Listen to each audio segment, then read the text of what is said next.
نہیں ہے۔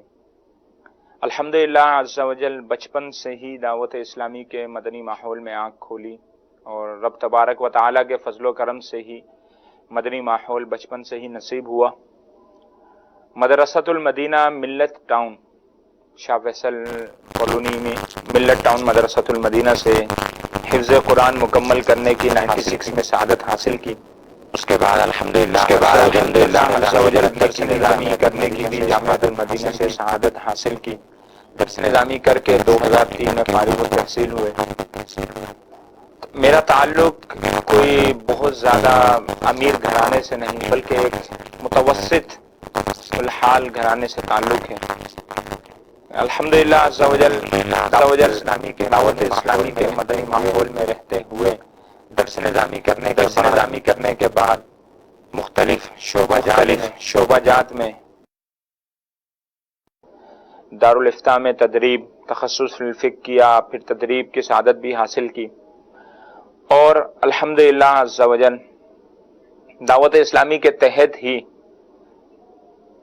مدنی قافلوں میں بیرون ملک سفر کی سعادت حاصل کی۔ الحمدللہ عز و جل کئی ممالک میں مدنی قافلوں میں سفر کی سعادت حاصل ہوئی، مثلا Kenya, Tanzania, Uganda, Mozambique, South Africa, Sudan اور UK، یورپ، عرب ممالک اور ترکی میں مدنی قافلوں میں سفر کی سعادت بھی حاصل ہوئی۔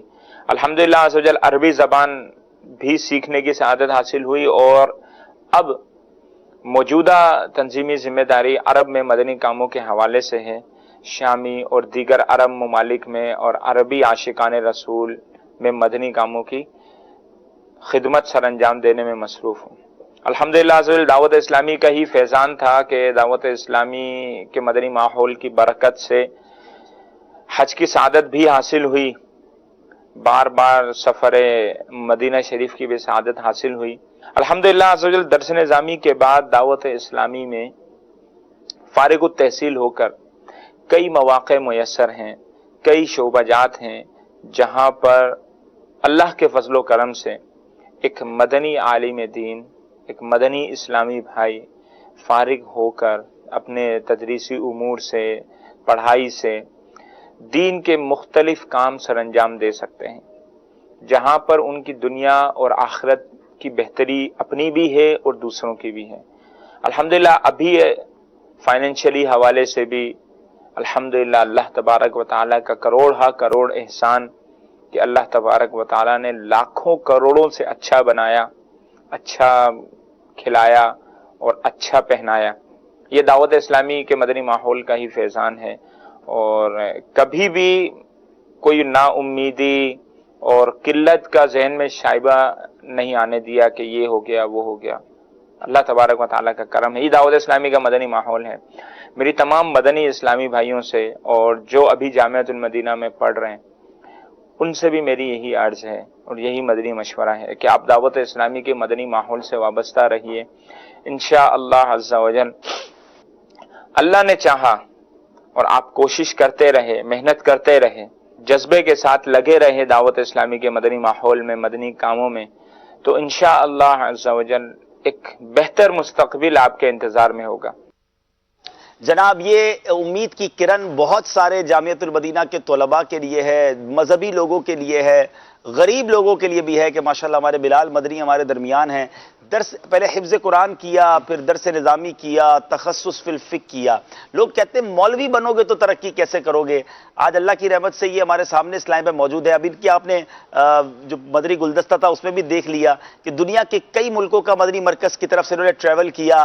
ابھی ماشاءاللہ یہ جرمنی میں دعوت اسلامی کی خدمات سر انجام دے رہے ہیں، اور یہ شاید انہوں نے بھی پیکیج میں تو نہیں بتایا، لیکن آپ نے مدنی چینل میں جو خدمات سر انجام دی، کس کس شعبے میں آپ ذمہ دار رہے؟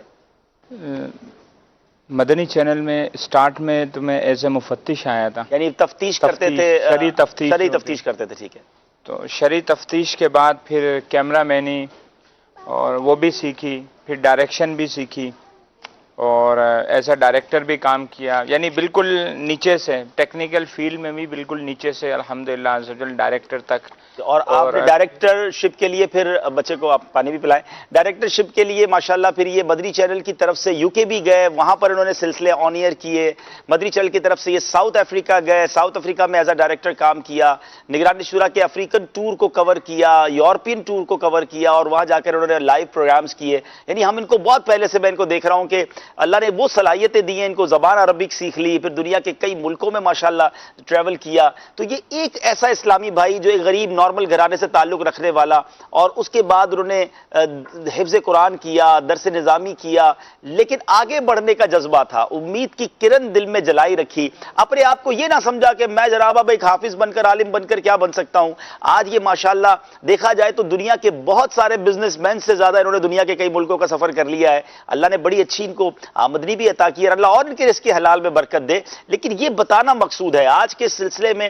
ویسے تو بہت ساری دعوت اسلامی ویسی سٹوریز ہیں کہ ہم پورا دن ہی یہ سلسلہ کرتے رہیں تو شاید بہت ساری ایسی مثالیں آپ کو پیش کر دیں، لیکن آج ہم نے صرف 3 اسلامی بھائیوں کو اپنے سامنے اس لیے پیش کیا کہ ہمت نہیں ہارنی ہے.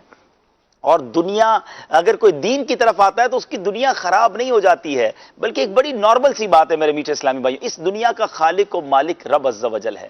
جو اپنے مالک کو راضی کر لے گا تو رب اس کی دنیا بھی اچھی کر دے گا، اس کی آخرت بھی اچھی کر دے گا. پتہ نہیں کیوں لوگ یہ سوچتے ہیں کہ حلال کی طرف آئیں گے، دین کی طرف آئیں گے تو دنیا خراب ہو جائے گی. یہ پاسبل ہی نہیں ہے. مجھے بتائیے نا کہ دنیا میں رزق دینے والا کون ہے؟ آپ سب کہیں گے اللہ ہے، خالق وہ ہے، مالک وہ ہے. اگر وہ مجھ سے راضی ہو گیا دنیا تو کوئی چیز ہی نہیں ہے نا. اس نے دنیا کو اور اچھا کر دینا ہے، اور سکون عطا کر دینا ہے، مال میں بھی برکت ہو جانی ہے. میرے ساتھ آصف بھائی بیٹھے ہیں، ویسے یہ اگلے سلسلے کے لیے آئے ہیں. ماشاءاللہ یہ اچھا کاروبار کرتے ہیں. اللہ تعالیٰ اللہ کی رحمت سے اگر انسان نیکی کے کاموں میں لگتا ہے تو اس کے بہت سارے کام ویسے بھی آسان ہو جاتے ہیں. بہرحال سلسلہ کے وقت ختم ہو گیا، باتیں تو بہت ساری ہے کرنے والی. آخری بات کر کے آپ سے اجازت چاہیں گے اور ایک اور خوبصورت سلسلے کی طرف، بلکہ سچی بات ہے اصل زندگی کی امید کی طرف چلیں گے کہ زندگی کا مزہ، زندگی کی چاشنی، زندگی کا شوق، زندگی کا ذوق اگر ہے، بلکہ یوں کہے کہ زندگی کا اگر کوئی مقصد ہے، اللہ کرے یہی مقصد بن جائے کہ نبی پاک کی یاد میں زندگی گزرے، پیارے آقا کے عشق میں زندگی گزرے، یاد مدینہ میں زندگی گزرے. وہ شاعر لکھتے ہیں نا، زندگی چاہیے تو مدینے چلو، گھر خوشی چاہیے تو مدینے چلو، ساری مستی مدینے کی گلیوں میں ہے، کیف سارے کا سارا مدینے میں ہے. مدینے کی یاد بھی زندگی کے لیے ایک ایسی امید کی کرن ہے. تو میں یہ بھی کہہ سکتا ہوں کہ سلسلہ امید کی کرن ہی جاری ہے، اس کا دوسرا سیکشن شروع ہو جائے گا اور بات ہوگی مدینے کی یاد کی. بہت خوبصورت باتیں آپ کو سنانی ہیں. کچھ مدینے کے مسافر ہم نے جمع کیے ہیں، کئی ایسے ہیں جنہوں نے زندگی میں پہلی بار مدینے کا سفر کیا تھا اور ان کی اب کیا کیفیات ہیں. اگلے سلسلے میں کیا آپ سے چاہتا ہوں وہ باتیں بتاتا ہوں. پہلے اس سلسلے کو وائنڈ اپ کر لیتے ہیں. تو بہرحال مایوس نہیں ہونا ہے، ہمت نہیں ہارنی ہے، ہر حال میں رب کا شکر ادا کرنا ہے. اللہ نے قرآن میں وعدہ کیا ہے لَإِن شَكَرْتُمْ لَأَزِيدَنَّكُمْ، تم میرا شکر ادا کرو میں تمہیں اور عطا کروں گا. کسی بھی حال میں ہے شکر ادا کیجئے، اللہ اور عطا فرمائے گا. اللہ آپ کے انشاءاللہ مشکلوں کو دور کر دے گا. ہمت آپ نے نہیں ہارنی. یہی آج کے سلسلے کی ہماری کاوش تھی کہ لوگوں کے دلوں میں آج مایوسی اور فرسٹریشن اور گھبراہٹ اور ڈپریشن بہت کچھ ہے. مدنی چینل کوشش کر رہا ہے آپ کے دلوں میں امید کی کرن روشن کی جائے. آخری ایک کال لیتے ہیں پھر سلسلے کو ختم کرتے ہیں. جی